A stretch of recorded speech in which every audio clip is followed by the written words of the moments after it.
Já tem talvez uns 20 anos, que eu li um livrinho muito interessante, cujo título era O Corpo que Fala. A premissa fundamental, né, a ideia principal deste livro é: a gente não fala só com a boca, mas a gente fala com o corpo, com expressões do corpo, né? Quando alguém faz assim com o ombro, não está só agitando, mexendo o ombro. Tem mais coisa que está sendo dita aí, né? Às vezes, quando a gente cruza os braços, às vezes, quando a gente se coloca de cabeça baixa, outras, quando a gente, né, se coloca... Não, o que está envolvido não é simplesmente o gesto de abaixar a cabeça ou de levantar a cabeça, mas, em muitos desses gestos, outras coisas estão sendo ditas. Não que seja sempre assim, mas pode ser assim. Nós temos até uma expressão muito interessante na nossa língua, é um adjetivo, cabisbaixo. Já ouviram falar? Do cabisbaixo? O que é ser cabisbaixo? Que característica é essa? É interessante que, a princípio, cabisbaixo, o que você pensa? Cabisbaixo é triste, não é isso? Abatido, amuadinho. Mas, a princípio, cabisbaixo, cabeça baixa. Não é isso? Só que a gente sabe que não é só isso. Não é só a coisa mecânica da cabeça baixa e daí por diante. Eu quero chamar a atenção na nossa reflexão de hoje para 3 posições da nossa cabeça. Cabisbaixo, cabeça para baixo, cabeça para frente, cabeça para o alto. E o sentido dessas 3 posições da nossa cabeça. Geralmente, quando às vezes a gente vê alguém, é muito comum ver isso nos adolescentes, às vezes nos jovens, quando estão tristes, são muito transparentes, é muito comum a gente ver aquele andando, olhando para baixo. O cabisbaixo, o gesto de olhar para baixo, claro que às vezes a gente está procurando alguma coisa, né? Mas, de modo geral, ele tem simbolicamente uma representação de decepção, tristeza, desânimo, uma falta de perspectiva, de ter para onde olhar para frente e seguir, a ausência de um ponto ao qual se quer chegar, porque quando tem esse ponto a gente levanta a cabeça e mira o ponto e caminha na direção dele. Então, eu quero chamar a atenção para esse primeiro gesto e já convidá-los a ingressar na primeira leitura. A primeira leitura é retirada do livro do profeta Isaías, no capítulo 60. Isaías escreve para um povo que está arrasado, no exílio da Babilônia, destruído, dizimado. E eu falei isso de manhã, repito agora, uma situação que, a meu ver, me parece ainda mais dura e difícil do que aquela do Egito, da escravidão do Egito. Porque quando eles foram levados para o Egito, não tinham grande coisa, não tinham nada. Mas quando foram levados escravos para a Babilônia, eles já tinham trabalhado uma vida inteira para construir cidade, muralha, templo, e eles tinham se estabelecido. Aquela terra era a terra que Deus tinha dado para eles. Então, tinha não só a coisa do patrimônio material, mas tinha a coisa do valor simbólico daquela terra, daquele lugar, do estar estabelecido ali por vontade de Deus. Pois bem, Nabucodonosor invadiu e varreu tudo aquilo, levou riqueza, matou as mulheres grávidas, as crianças do sexo masculino, levou muita gente como escravo, como mão de obra de graça na Babilônia, e eles viram tudo ser destruído, a cidade, o templo, as casas, e já estavam ali aproximados 50 anos, uma situação de humilhação na Babilônia, né? Muito duro. Então, Isaías escreve para um povo que está cabisbaixo, entenderam? desanimado, cabeça baixa. Mas Isaías faz um convite, olha que exercício que Isaías faz. Olha, nós estamos ainda aqui no exílio, vocês estão ainda no exílio. Não há nenhum sinal de que a coisa vai mudar. Mas se você aceitar o convite que eu te faço, talvez mude. Olhe para o alto. Confie no Senhor. E Isaías descreve antecipadamente uma espécie de festa da volta, festa do retorno. Não sei se vocês observam isso. Isaías diz: salve Jerusalém, rejubila Jerusalém, teus filhos vão trazer tuas filhas no colo, dançando alegremente, virão camelos e dromedários para celebrar uma grande festa, a festa do retorno. Eu lembro só na nossa festa, quando acabar isso tudo, todo mundo sem máscara, aquela festa bacana, a gente, né? A festa da saúde, a festa da vida, foi só o que me lembrou quando eu me vi diante da promessa desse texto aí, a promessa feita a Isaías. Mas Isaías faz o seguinte convite para o povo: se vocês forem capazes de olhar para o alto, olhar com os olhos da fé e abraçar essa profecia, vocês vão levantar a cabeça, olhar para frente e ir adiante.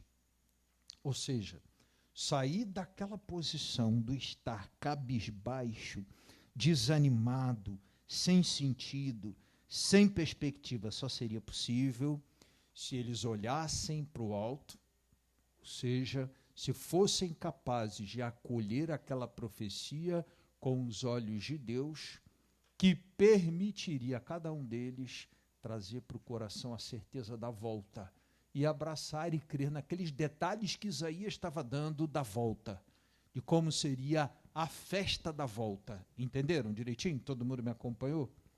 Então Isaías diz assim: é verdade, as razões que vocês estão vivendo hoje talvez estimule mais a olhar para o chão, cabisbaixo, desanimado, mas a profecia de Isaías convida a levantar a cabeça, olhar para o alto e deixar que a fé guie e faça aquele pessoal olhar para frente e ir em frente e continuar. Quero chamar a atenção para o evangelho de hoje. Os magos foram avisados do nascimento do Rei dos Judeus, o Rei dos Reis. Cada um vindo de um lugar diferente. Não tinham muita razão, até porque os judeus estavam sob o domínio do Império Romano. Como é que o Rei dos Reis vai nascer de um povo dominado? Não tinha muita razão, do ponto de vista da lógica humana, de pensar, de achar que nasceria um Rei dos Reis de um povo que está subjugado a outro povo, sob o domínio de um outro povo. Mas eles foram capazes, com o gesto de se deixar conduzir pelo brilho da estrela, da atitude que Isaías fazia ao seu povo. Gente, quem é capaz de olhar para o alto encontra razão para ir adiante, hein? E não se entrega à tentação do olhar para baixo e ali ficar, e não ir adiante. Eles levantaram a cabeça e foram. Longo trecho. O que está sugerido no relato do Evangelho é que cada um veio de um canto distinto, diferente da terra, o que significa caminhar muito, andar bastante.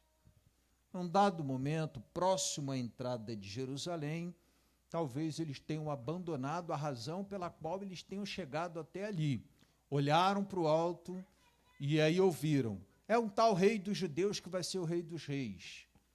Mas os judeus estão sob o domínio dos romanos, não convém ir lá. A gente não vai encontrar lá em um povo dominado um rei dos reis. Não, mas vamos olhar para o alto. E a fé os trouxe até ali. Mas ali eles decidiram, talvez, ou por razões que a gente não sabe, vai saber talvez mais tarde, né, quem morrer for para o céu encontrar. Você que era o mago? Então explica para mim uma coisa, né? E aí a gente esclarecer por que foi que eles, num dado momento, decidiram, bom, nós estamos procurando um rei dos reis. A maior das cidades aqui, a sede do que seria o representante, o posto avançado do rei, é Jerusalém. Então, se a gente está procurando o Rei dos Reis, é lá que a gente vai achar. Então, depois de ter andado tanto, acho que convém seguir os nossos critérios, seguir nossas decisões. Eu imagino que talvez ali se perdeu um pouco a capacidade de ir adiante, sim, mas olhando para o alto. Quando a gente vai adiante sem olhar para o alto, acontece um pouco o que aconteceu com eles. Quando a gente não olha para o alto, nem adiante, às vezes, a gente tem vontade de ir. Quando a gente olha por alto, por um momento, mas por outro decide ir adiante sem olhar para o alto, a gente corre o risco deles. Qual foi o risco? Seguindo as próprias intuições, se perder do que seria o brilho da estrela, para onde a estrela estava conduzindo. E aí chegaram lá, encontraram um rei, mas com a boca cheia de sangue, né? Herodes, dissimulado, dizendo que queria adorar o Rei dos Reis, em segredo mandando os estudiosos, vem cá, dá uma olhadinha, tem de verdade algum relato aí acerca do nascimento do Rei dos Reis, tal? Dá uma olhadinha aí, tal. E aí, não, é verdade, tem um relato aqui que em Judá deve nascer o Rei dos Reis, tal. Lá em Judá, a região, né, na cidadezinha de Belém, e ele falou, bom, então isso tem algum sentido. Então chamou os magos, se vocês encontrarem, por aqui ele não está não, me diga para que também eu vá adorá-lo. Na verdade, a intenção era matar. E logo eles se deram conta de que não estavam diante do rei da vida, mas de um homem com a boca com gosto de sangue. Né? Retomaram, voltaram até aquele ponto em que eles deixaram de ir adiante, olhando para o alto e indo adiante, olhando para o alto e indo adiante. Mas decidiram só ir adiante, sem olhar para o alto, seguindo as próprias intuições, se perderam um pouco. Retornaram ali, o texto diz que eles se alegraram por verem de novo a estrela, e a estrela os conduziu até o menino. E ali eles abriram dos cofres, né, do coração, dos seus presentes, da sua riqueza, e colocaram ali diante de Jesus. Penso eu que essa palavra é um convite a gente sempre se deixar guiar pelo brilho da estrela. É preciso ir adiante? É. Seguir em frente? Ok. Cabisbaixo? Nunca. Quem não vai, quem não tenta, já errou, né? Quem tenta pode errar. Quem não vai, quem não anda, já errou. Mas quem anda sem olhar para o alto e só olhando para frente, pode errar. Quem anda olhando para o alto e para frente, nunca erra. Vocês se entendem, se me faço entender. Porque vai conduzido pela estrela e sempre encontra ali o menino. Convido na nossa reflexão de hoje, talvez a gente dê uma paradinha e analisar um pouco qual é o movimento que a nossa cabeça tem feito aí vida fora, né? Se a gente é o cara que só olha para baixo, se a gente é o cara que olha para frente e tenta ir adiante, mas às vezes quebra a cara porque não olha para frente e para o alto, se a gente é o cara que também tem um cara que olha para cima e não olha para frente, né?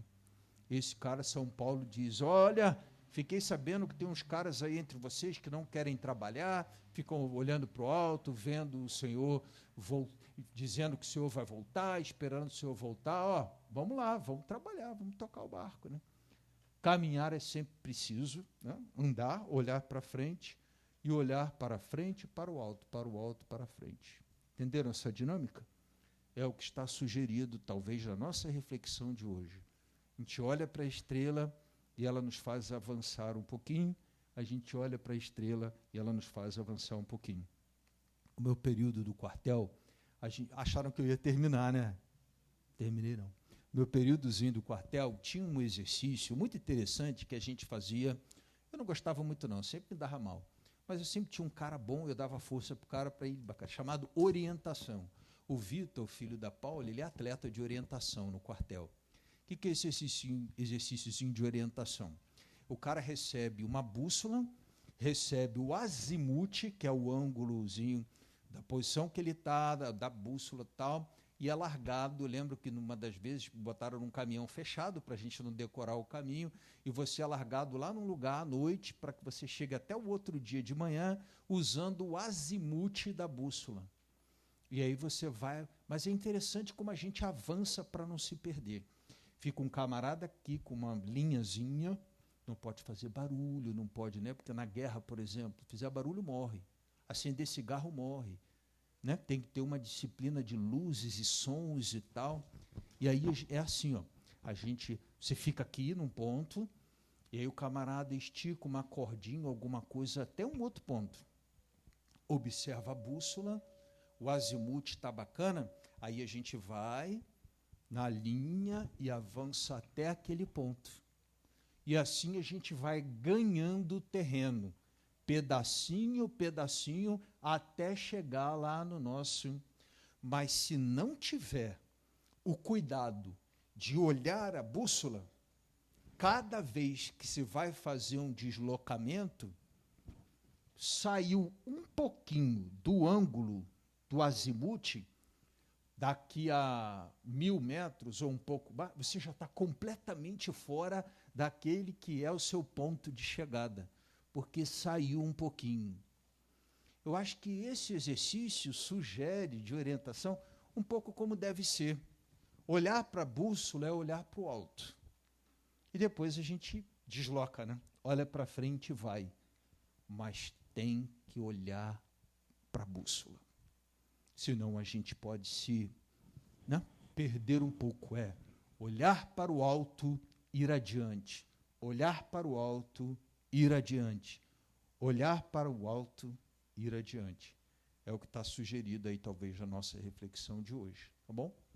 Vamos pedir ao Senhor que nos dê uma semaninha desse exercício. Olhar para o alto, o brilho da estrela, e a gente ir adiante para encontrar o menino. Vamos ficar de pé, professar a nossa fé.